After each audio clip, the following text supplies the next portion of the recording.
जय श्री कृष्णा। राधे राधे। इस प्रकार भगवान के वचन सुनकर अर्जुन कहते हैं, भगवान मेरे पर अनुग्रह करने के लिए परम गोपनीय आध्यात्म विषयक वचन अर्थात उपदेश आपके द्वारा जो कहा गया, इससे मेरा यह अज्ञान नष्ट हो गया है। क्योंकि हे कमल नेत्र, मैंने भूतों की उत्पत्ति और प्रलय आपसे विस्तार पूर्वक सुने हैं तथा आपका अविनाशी प्रभाव भी सुना है।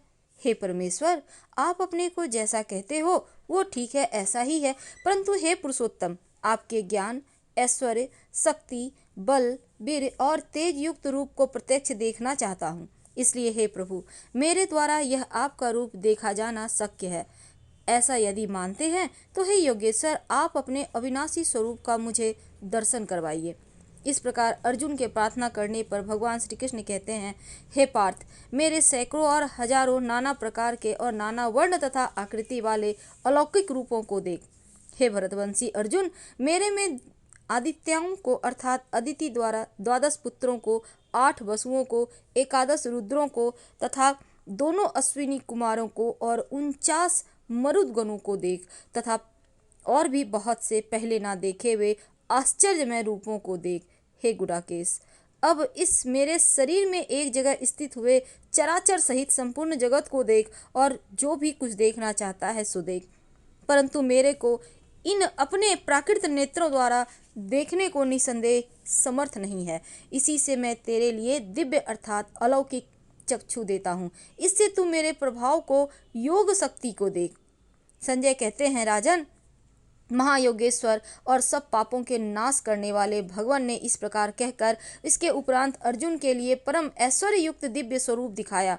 उस अनेक मुख और नेत्रों से युक्त और अनेक अद्भुत दर्शनों वाले एवं बहुत से दिव्य आभूषणों से युक्त और बहुत से दिव्य शस्त्रों को हाथों में उठाए हुए और दिव्य माला और वस्त्रों को धारण किए हुए, दिव्य गंध का अनुलेपन किए हुए एवं सब प्रकार के आश्चर्यों से युक्त सीमा रहित विराट स्वरूप परमदेव परमेश्वर अर्जुन ने देखा। हे राजन, आकाश में 1000 सूर्यों के एक साथ उदय होने से उत्पन्न हुआ जो प्रकाश होवे, वह भी उस विश्वरूप परमात्मा प्रकाश के सदृश कदाचित ही होवे।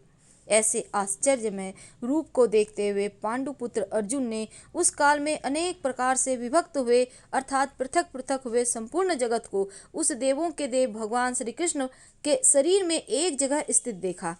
उसके अनंतर वह आश्चर्य से युक्त हुआ हर्षित रोमों वाला अर्जुन विश्वरूप परमात्मा को श्रद्धा भक्ति से सिर से प्रणाम करके हाथ जोड़ते हुए कहता है, हे देव, आपके शरीर में संपूर्ण देवों को और अनेक भूतों के समुदायों को, कमल के आसन पर बैठे हुए ब्रह्मा को, महादेव को और संपूर्ण ऋषियों को तथा दिव्य सर्पों को देखता हूँ। हे संपूर्ण विश्व के स्वामिन, आपको अनेक हाथ, पेट, मुख, नेत्रों से युक्त और सब ओर से अनंत रूपों वाला देखता हूँ। हे विश्वरूप, आपके न अनंत को देखता हूँ, न मध्य को और न आदि को देखता हूँ। हे विष्णुवो, आपको मैं मुकुट युक्त, गदा युक्त, चक्र युक्त और सब ओर से प्रकाशमान तेज का पुंज प्रज्वलित अग्नि और सूर्य के सदृश ज्योति युक्त, देखने में अति गहन और अप्रमेय स्वरूप सब ओर देखता हूँ। इसलिए हे भगवान, आप ही जानने योग्य परम अक्षर हैं अर्थात परम ब्रह्म परमात्मा है और आप ही इस जगत के परम आश्रय हैं तथा आप ही अनादि धर्म के रक्षक हैं और आप ही अविनाशी सनातन पुरुष हैं, ऐसा मेरा मत है।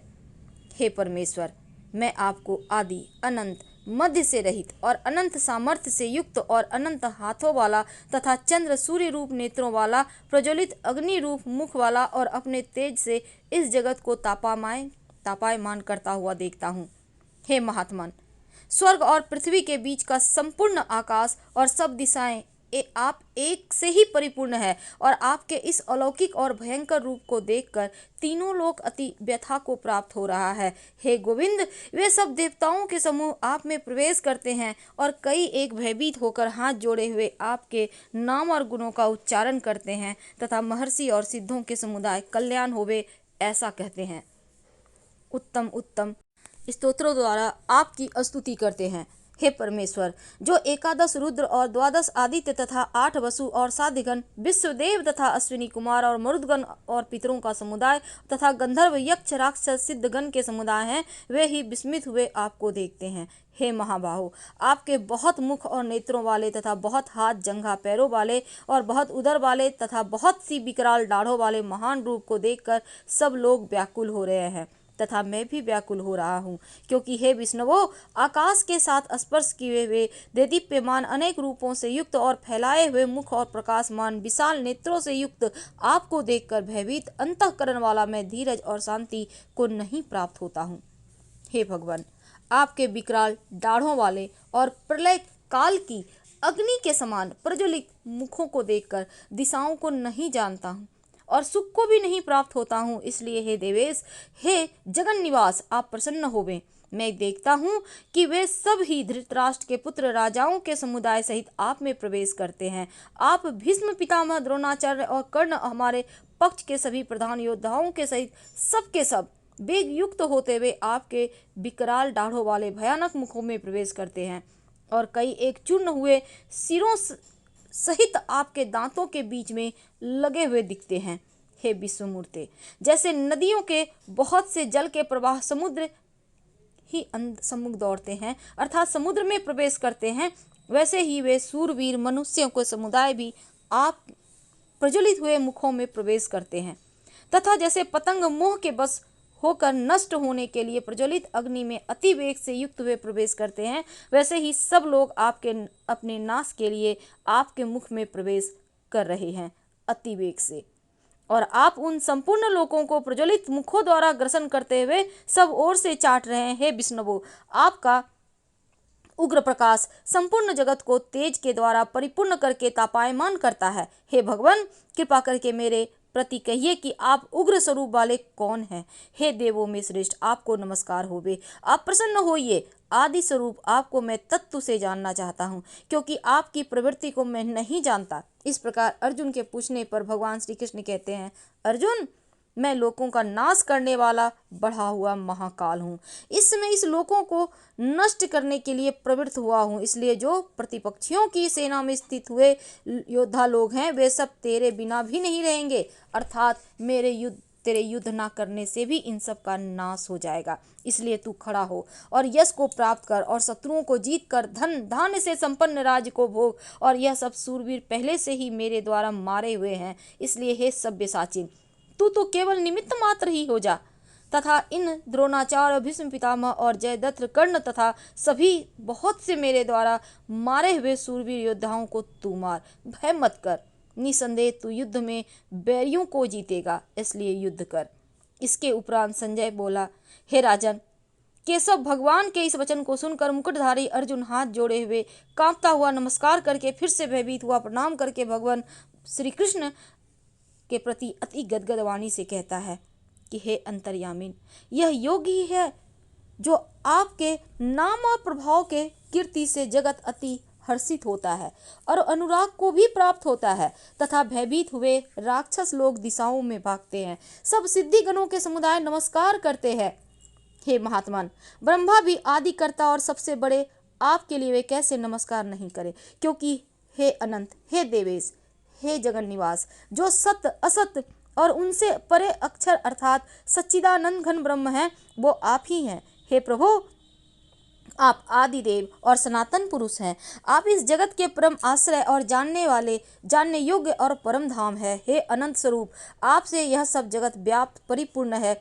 हे हरे, आप वायु, यमराज, अग्नि, वरुण, चंद्रमा, प्रजा के स्वामी ब्रह्मा और ब्रह्मा के भी पिता हैं।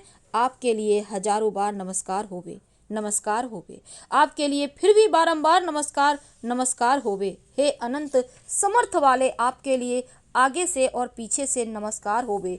हे सर्वात्मन, आपके लिए सब ओर से ही नमस्कार होवे, क्योंकि अनंत प्रक्रमशाली और सब संसार को व्याप्त किए हुए हैं। इससे आप ही सर्वरूप हैं। हे परमेश्वर, सखा ऐसे मानकर आपके इस प्रभाव को न जानते हुए मेरे द्वारा प्रेम से अथवा प्रमाद से भी हे कृष्ण, हे यादव, हे सखे, इस प्रकार जो कुछ हठपूर्वक कहा गया है, और हे अच्युत, आप हंसी के लिए विहार, शैया, आसन, भोजन आदि में अकेले अथवा उन सखाओं के सामने भी अपमानित किए गए हैं, वह सब अपराध और प्रमेय स्वरूप अर्थात अचिंत्य प्रभाव वाले मैं आपसे क्षमा कर मांगता हूँ। हे विप्रेश्वर, आप इस चराचर जगत के पिता, गुरु से भी बड़े गुरु और अति पूजनीय हैं। हे अतिशय प्रभाव वाले, तीनों लोकों में आपके समान भी दूसरा कोई नहीं है, फिर अधिक कैसे होवे। इससे हे प्रभु, मैं शरीर को अच्छी प्रकार चरणों में रखकर और प्रणाम करके स्तुति करने योग्य और आप ईश्वर को प्रसन्न होने के लिए प्रार्थना करता हूँ। हे देव, पिता जैसे पुत्र के और सखा के और पति जैसे प्रिय स्त्री के साथ ही आप भी मेरे अपराध को सहन करने के लिए योग्य हैं।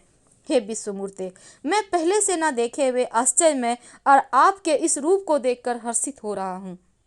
मेरा मन भय से अति व्याकुल भी हो रहा है, इसलिए हे देव, आप उस अपने चतुर्भुज रूप को मेरे लिए दिखाइए। हे देवेश, हे जगन निवास, प्रसन्न होइए। हे विष्णुवे, मैं वैसे ही आपको मुकुट धारण किए हुए गदा चक्र हाथ में लिए हुए देखना चाहता हूँ। इसलिए हे विश्वरूप, हे सहस्त्रबाहो, आप उस ही चतुर्भुज रूप से युक्त होइए। इस प्रकार अर्जुन की प्रार्थना को सुनकर भगवान श्री कृष्ण कहते हैं, हे अर्जुन, अनुग्रह पूर्वक मैंने अपनी योग शक्ति के प्रभाव से यह मेरा परम तेजोमय, सबका आदि और सीमा रहित विराट रूप तेरे को दिखाया है, जो कि यह सिवा तेरे दूसरे ने पहले कभी देखा ही नहीं। हे अर्जुन, मनुष्य लोक में इस प्रकार विश्व रूप वाला मैं न वेद और यज्ञों के अध्ययन से तथा न दान से, न क्रियाओं से और न उग्र तपों से और ही तेरे सिवा दूसरों से देखा जाने को शक्य हूँ। इस प्रकार मेरे इस विकराल रूप को देखकर तेरे को व्याकुलता ना होवे और मूढ़ भाव भी ना होवे और भय रहित प्रीति युक्त मन वाला तो उसे ही मेरे इस शंख चक्र गदा पद्म सहित चतुर्भुज रूप को फिर देख। इसके उपरांत संजय बोले, हे राजन, वासुदेव भगवान ने अर्जुन के प्रति इस प्रकार कहकर फिर जैसे ही अपने चतुर्भुज रूप को दिखाया, फिर महात्मा कृष्ण ने सौम्य मूर्ति होकर इस भयभीत हुए अर्जुन को धीरज दिया। इसके उपरांत अर्जुन कहते हैं, हे जनार्दन, आपके इस अति शांत मनुष्य रूप को देखकर अब मैं शांत चित्त हुआ और आप अपने स्वभाव को प्राप्त हो गया हूँ। इस प्रकार अर्जुन के वचन को सुनकर भगवान श्री कृष्ण कहते हैं, अर्जुन, मेरा यह चतुर्भुज रूप देखने को अति दुर्लभ है, यह जिसको तुमने देखा है, क्योंकि देवता भी सदा इस रूप को दर्शन करने की इच्छा वाले हैं। हे अर्जुन, न वेदों से, न तप से, न दान से और न यज्ञ से इस प्रकार चतुर्भुज रूप वाला मैं देखा जाने को शक्य हूँ कि जैसे मेरे को तुमने देखा है। परंतु हे श्रेष्ठ तप वाले अर्जुन, अनन्य भक्ति करके तो इस प्रकार चतुर्भुज रूप वाला मैं प्रत्यक्ष देखने के लिए भी और तत्व से जानने के लिए और प्रवेश करने के लिए अर्थात एक ही भाव से प्राप्त होने के लिए भी शक्य हूँ। हे अर्जुन, जो पुरुष केवल मेरे लिए ही सब कुछ मेरा समझता हुआ यज्ञ, दान, तप आदि संपूर्ण कर्तव्य कर्मों को करने वाला है और मेरे परायण है, अर्थात मेरे को परम आश्रय और परम गति मानकर मेरी प्राप्ति के लिए तत्पर है तथा मेरा भक्त है, अर्थात मेरे नाम, गुण, प्रभाव और रहस्य के श्रवण, कीर्तन, मनन, अध्ययन, ध्यान, पठन पाठन प्रेम सहित निष्काम भाव से निरंतर अभ्यास करने वाला है और आसक्ति रहित है, अर्थात स्त्री, पुत्र, धनादि संपूर्ण सांसारिक पदार्थों में स्नेह रहित है और संपूर्ण भूत प्राणियों में बैर भाव से रहित। हर हर महादेव। धन्यवाद।